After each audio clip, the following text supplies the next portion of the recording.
हरे कृष्णा, राधे राधे। आज हम आपको वैशाख मास का 21वां अध्याय सुनाएंगे। तब सुखदेव जी कहने लगे कि शंख मुनि और व्यास दोनों बड़े विस्मित हुए।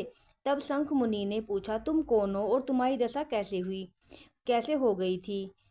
हे सौम्य, किस कर्म से तेरी ऐसी शुभ बुद्धि हो गई और तेरी मुक्ति कैसे हो गई, यह सब हमें बताओ। शंख मुनि के इस प्रकार पूछने पर वह दंडवत पृथ्वी पर गिर सिर झुका, हाथ जोड़कर कहने लगा कि मैं प्रयागराज का निवासी कुशीद मुनि का पुत्र, ब्राह्मण रूप, यौवन विद्या में बड़ा चढ़ा, बहुत बोलने वाला, धनवान तथा सदा मद से गर्वित रहता था। मेरा नाम रोचन था। आसन, शयन, निंद्रा, लोकाचार्य, ब्याज लेना, यही मेरा व्यापार था। मेरी किसी पर श्रद्धा नहीं थी। इस तरह से मेरा बहुत समय नष्ट हो गया।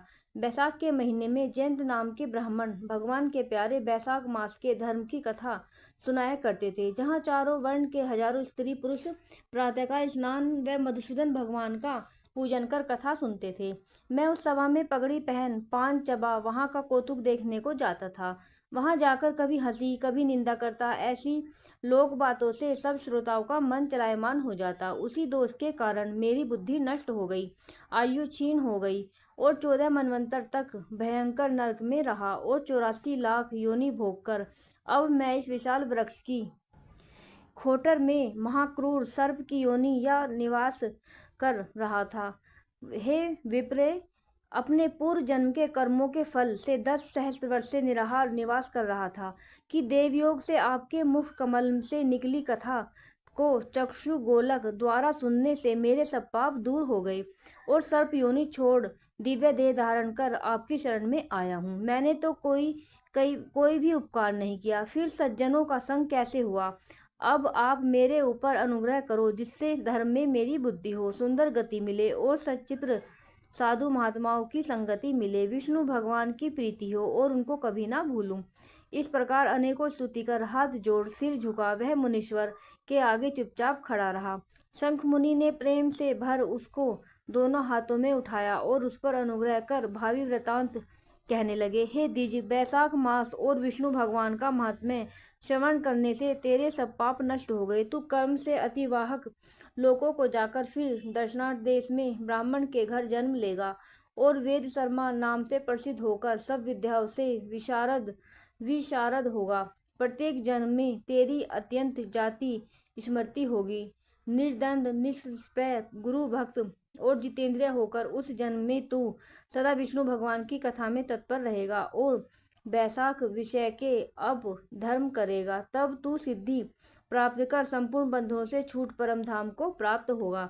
ऐसा कह मुनीश्वर चुप हो गए। तब व्याध को देख वह पुरुष मुनीश्वर से कहने लगा, आपने मेरे ऊपर बड़ा अनुग्रह किया, जिससे मेरी दुष्ट योनि जाती रही और उत्तम गति मिली। ऐसा कहकर वह परिक्रमा दे आज्ञा ले स्वर्ग लोक को गया। हे राजन, तब संध्या को जाने पर शंख मुनि ने व्याध को संतुष्ट हो सायकाल की संध्या कर विष्णु भगवान के अनेक अवतारों की कथा सुना।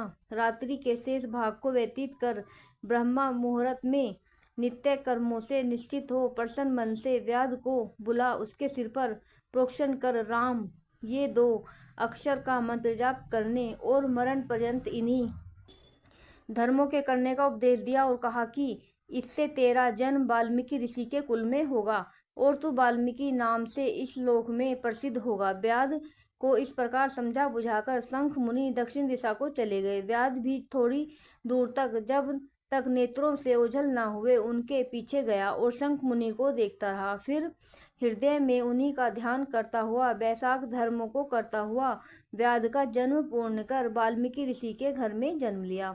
एक सरोवर के किनारे कृणु नाम के मुनि दुस्तर तप करते थे, जिनके शरीर पर बहुत काल से सर्प की बांबी बन गई थी।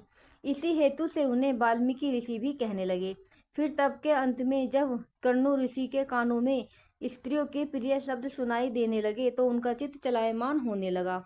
एक भील की जाति की स्त्री को वाल्मीकि नाम का पुत्र उत्पन्न किया। हे राजन, वह वाल्मीकि संसार में बड़े यशस्वी और विख्यात हुए। उन्होंने सर्व कर्म बंधनों को काटने वाली मनोहर छंद में राम कथा रचकर प्रसिद्धि प्राप्त की। श्रुतदेव जी बोले, इस प्रकार बैसाख मास में व्याध के सिर्फ जूता दान करने से दुर्लभ ऋषित्व प्राप्त हुआ।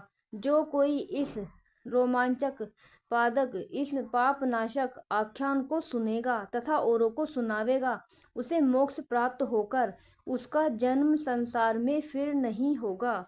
राधे राधे। बोलो मधुसूदन भगवान की जय।